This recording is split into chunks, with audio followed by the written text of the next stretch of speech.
আসসালামু আলাইকুম এভরিওয়ান। আজ আমি নতুন একটি রেসিপি নিয়ে আপনাদের মাঝে উপস্থিত হয়েছি। আজ তৈরি করে দেখাবো ডিমের অমলেট।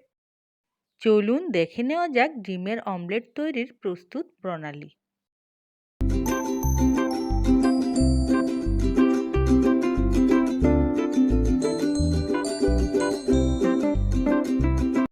ডিমের অমলেট তৈরির জন্য লাগছে 2টি ডিম, সামান্য লবণ, সামান্য গোলমরিচের গুঁড়া, পেঁয়াজ কুচি 1 টেবিল চামচ পরিমাণ, 2টি কাঁচামরিচ কুচি, টমেটো কুচি 1 টেবিল চামচ পরিমাণ, ক্যাপসিকাম কুচি 1 টেবিল চামচ পরিমাণ, ধনেপাতা কুচি 1 টেবিল চামচ পরিমাণ। এ পর্যায়ে সবগুলো উপকরণ ভালো করে মিশিয়ে নিতে হবে।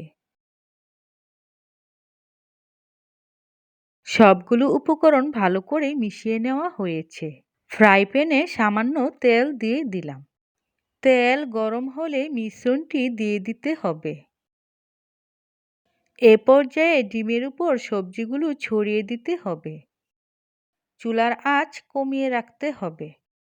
এক পাশ ভাজা হলে অন্য পাশ উল্টিয়ে দিতে হবে।